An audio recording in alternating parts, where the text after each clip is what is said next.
ഇപ്പോൾ നാം ശ്രവിച്ചുകൊണ്ടിരിക്കുന്നത് morning voice എന്ന ആത്മീയ ശുശ്രൂഷയാണ്. ഇന്ന് ദൈവവചനത്തിൽ നിന്നും കർത്താവിൻ്റെ ദാസൻ TG മാത്യു കോന്നി ധ്യാനചിന്തകൾ പങ്കുവയ്ക്കുന്നു. ദൈവ തിരുനാമം മഹത്വപ്പെടുമാറാകട്ടെ. നാം ഇപ്പോൾ ശ്രദ്ധിച്ചുകൊണ്ടിരിക്കുന്നത് മോർണിംഗ് വോയ്സ് എന്ന ആത്മീയ ശുശ്രൂഷയാണ്. കഴിഞ്ഞ 21 എപ്പിസോഡുകളിലായിട്ട് വെളിപ്പാട് പുസ്തകം 1-ാം അധ്യായവും 2-ാം അധ്യായത്തിൻ്റെ 1 മുതൽ 11 വരെയുള്ള വാക്യങ്ങളിലൂടെ നമുക്ക് കടന്നു പോകുന്നതിനായിട്ട് ചിന്തിക്കുന്നതിനായിട്ട് ഇടയായിത്തീർന്നു. 2ഉം 3ഉം അധ്യായങ്ങൾ ആസിയയിലെ 7 സഭകൾക്കുള്ള ദൂതാണ്. സഭയുടെ നടുവിൽ ഉലാവുന്നതായ കർത്താവായ യേശുക്രിസ്തു സഭയുടെ യഥാർത്ഥ സ്വഭാവം അറിയുന്നവൻ, ഓരോ സഭകൾക്കും വ്യത്യസ്ത നിലകളിൽ അഥവാ ആ സഭകളുടെ സ്വഭാവത്തിനനുസരിച്ചുള്ള ദൂത് യോഹന്നാനിൽ കൂടെ രേഖപ്പെടുത്തി കൊടുക്കുന്നതായിട്ടാണ് നമുക്ക് കാണുന്നതിനായിട്ട്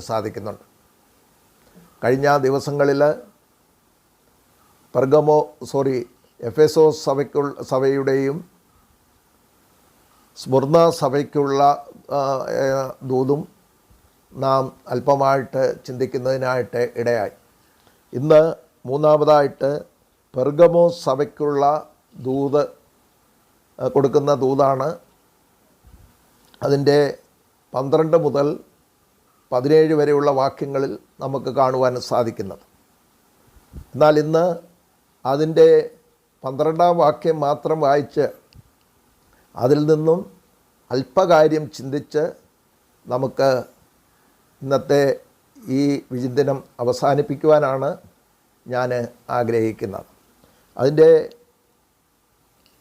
2-ാം അധ്യായം 12-ാം വാക്യം നമ്മളിങ്ങനെ വായിക്കുന്നു: പെർഗമോസ് സഭയിലെ ദൂതന് എഴുതുക, മൂർച്ചയേറിയ ഇരുവായ്ത്തലയുള്ള വാൾ ഉള്ളവൻ അരുളിച്ചെയ്യൻ.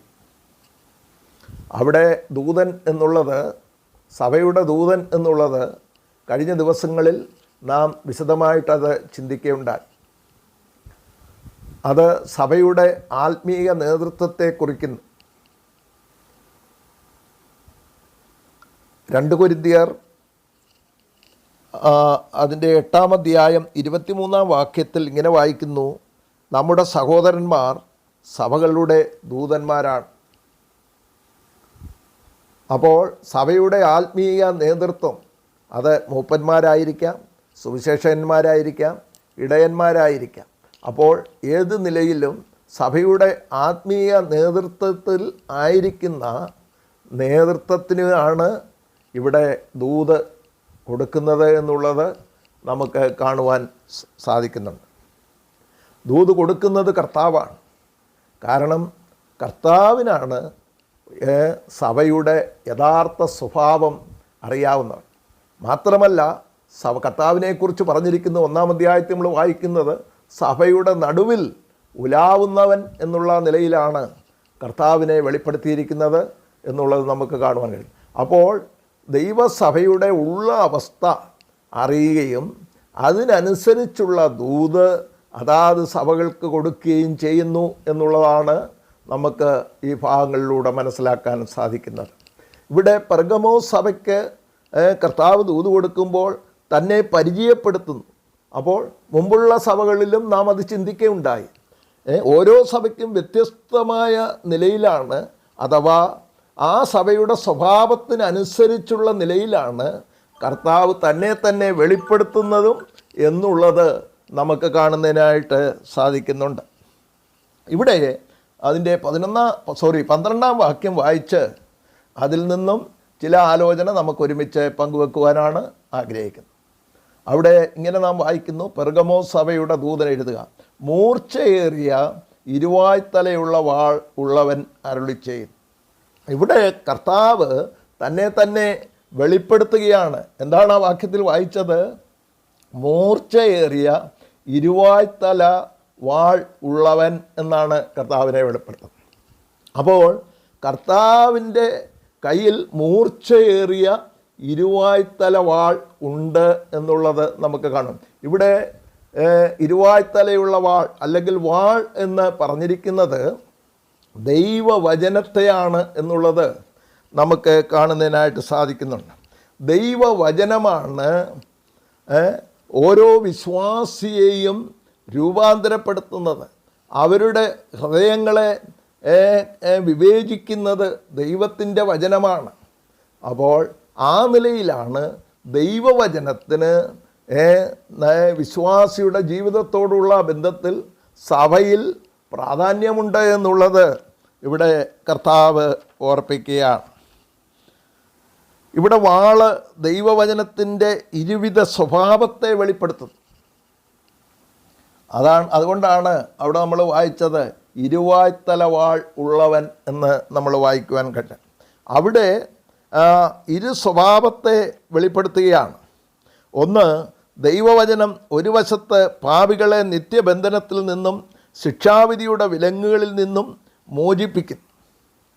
രണ്ട്, മറുവശത്ത് അതേ ദൈവവചനം തന്നെ കൃപയുടെ സന്ദേശം നിരസിക്കുന്നവരെ നിത്യശിക്ഷാവിധിക്ക് വേർപെടുത്തുന്നു. അപ്പോൾ രക്ഷയുടെയും ശിക്ഷാവിധിയുടെയും കാരണമായി ദൈവവചനം ഇരുവായ്ത്തലയുള്ള വാളായി പ്രവർത്തിക്കുന്നു എന്നുള്ളതാണ് നമുക്ക് മനസ്സിലാക്കുന്നതിനായിട്ട് സാധിക്കുന്നുണ്ട്. വേദപുസ്തകത്തിൽ ആദിയോടന്തം നാം പരിശോധിച്ചാൽ പഴയ നിയമത്തിലും പുതിയ നിയമത്തിലും അനേക പ്രാവശ്യം ദൈവവചനത്തെ വാൾ എന്നുള്ള നിലയിൽ വെളിപ്പെടുത്തിയിരിക്കുന്നതായിട്ട് നമുക്ക് കാണുവാൻ കഴിയുന്നുണ്ട്. ഒരു വാക്യം മാത്രം വായിച്ച് ഞാൻ അല്പം കാര്യം പറയുവാനാണ് ആഗ്രഹിക്കുന്നത്. എബ്രായ ലേഖനം 4-ാം അധ്യായം 12-ാം വാക്യത്തിൽ നാം ഇങ്ങനെ വായിക്കുന്നു, ദൈവത്തിൻ്റെ വചനം ജീവനും ചൈതന്യവുമുള്ളതായി ഇരുവായ്ത്തലയുള്ള ഏതു വാളിനേക്കാളും മൂർച്ചയേറിയതും പ്രാണനെയും ആത്മാവിനെയും സന്ധിമജ്ജകളെയും വേർവിടുവിക്കും വരെ തുളച്ചു ചെല്ലുന്നതും ഹൃദയത്തിലെ ചിന്തനങ്ങളെയും പാപങ്ങളെയും വിവേചിക്കുന്നതും ആകുന്നു. അപ്പോൾ ആ വായിച്ച വേദഭാഗത്തിൽ ദൈവവചനത്തിൻ്റെ പ്രത്യേകതകൾ നമുക്കവിടെ കാണാൻ കഴിയുന്നുണ്ട്. ദൈവവചനം ചെയ്യുന്ന പ്രവൃത്തിയെക്കുറിച്ച് നമുക്കവിടെ കാണുന്നതിനായിട്ട് സാധിക്കുന്നുണ്ട്. ഒന്ന്, ദൈവവചനത്തിൻ്റെ 5 വിധത്തിലുള്ള പ്രത്യേകതകൾ അവിടെ നമുക്ക് കാണുവാൻ കഴിയുന്നുണ്ട്. ഒന്ന്, ദൈവത്തിൻ്റെ വചനം ജീവനുള്ളതാണ് എന്ന് നമുക്കവിടെ കാണുവാൻ കഴിയുന്നുണ്ട്. അപ്പോൾ ജീവനുള്ള വചനമാണ്, മനുഷ്യന് ജീവൻ കൊടുക്കുന്നത് ദൈവത്തിൻ്റെ വചനമാണ് എന്നുള്ളത് അവിടെ ഓർപ്പിക്കുകയാണ്. രണ്ടാമത്തെ കാര്യം, ഇത് ചൈതന്യമുള്ളതാണ്. ക്ഷീണിച്ചിരിക്കുന്ന ഒരു വിശ്വാസിയെ സംബന്ധിച്ച് അവൻ്റെ ജീവിതത്തിൽ അവനെ ചൈതന്യമുള്ളവനാക്കുന്നു എന്നുള്ളത് നമുക്ക് കാണുന്നതിനായിട്ട് സാധിക്കുന്നുണ്ട്. നമ്മൾ തെസ്സലോനിക്ക ലേഖനം 1 തെസ്സലോനിക്കർ 4-ാം അധ്യായത്തിൻ്റെ ഒടുവിലത്തെ വാക്യത്തിൽ നമ്മളിങ്ങനെ വായിക്കുന്നുണ്ട്, ഈ വചനങ്ങളെ കൊണ്ട് അന്യോന്യം ആശ്വസിപ്പിച്ചുകൊള്ളുവിൻ. അപ്പോൾ അന്യോന്യം ആശ്വസിപ്പിക്കുന്നത്, നമുക്ക് ചൈതന്യം പകരുന്നത്, ക്ഷീണിച്ചിരിക്കുന്ന ഹൃദയങ്ങളെ ഉണർത്തുന്നത് അത് ദൈവത്തിൻ്റെ വചനമാണ് എന്നുള്ളത് നമുക്ക് കാണുവാൻ കഴിയുന്നുണ്ട്. മൂന്നാമത്തെ കാര്യം, ഇത് മൂർച്ചയേറിയതാണ്. ഇത് മൂർച്ചയേറിയത് എന്ന് പറയുമ്പോൾ ഉള്ളിൽ മറഞ്ഞിരിക്കുന്ന അനേക പാപങ്ങളെ വെളിപ്പെടുത്തുകയും ആ പാപത്തെ ശിക്ഷിക്കുകയും ചെയ്യുന്നത് ദൈവവചനമാണ്. പാപത്തെക്കുറിച്ചുള്ള ബോധ്യം കൊടുക്കുന്നത്, ആ തെറ്റുകളെ വെളിപ്പെടുത്തി കൊടുക്കുന്നത് ദൈവത്തിൻ്റെ വചനമാണ്. അത് മൂർച്ചയേറിയതാണ്, അത് കീറിമുറിക്കുന്നതാണ്. അതാണ് നമുക്ക് കാണുവാൻ കഴിയുന്നത്. നാലാമതായിട്ട് അത് തുളച്ചു ചെല്ലുന്ന വചനമാണ്. ദൈവത്തിൻ്റെ വചനം അത് കടന്നു ചെല്ലുന്നതിന് ഒരിടത്തും തടസ്സമുണ്ടാകുകയില്ല. അത് ഏതറ്റം വരെയും കടന്നു ചെല്ലുന്നതാണ്. അത്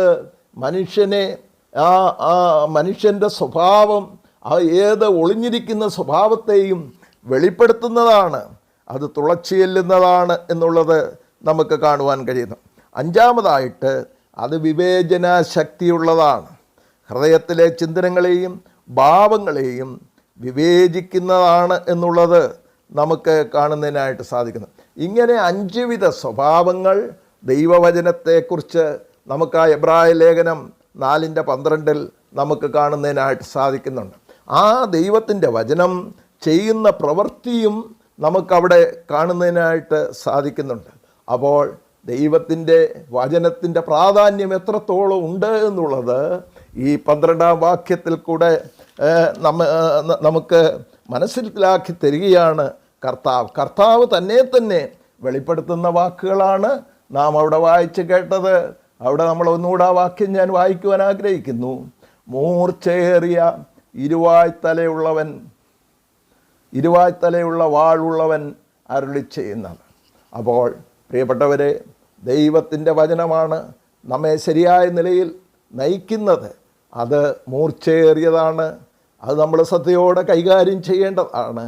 അപ്പോൾ ആ നിലയിൽ നമ്മുടെ ജീവിതത്തെ ശരിയായ നിലയിൽ ക്രമീകരിച്ച് ദൈവവചനത്തിന് പ്രാധാന്യം കൊടുത്തുകൊണ്ട് അതിലെ സത്യങ്ങളെ മനസ്സിലാക്കി അതിനനുസരിച്ച് ജീവിപ്പാൻ ദൈവം നമ്മെ സഹായിക്കട്ടെ. ദൈവനാമം മഹത്വപ്പെടുമാറാകട്ടെ. ആമേൻ.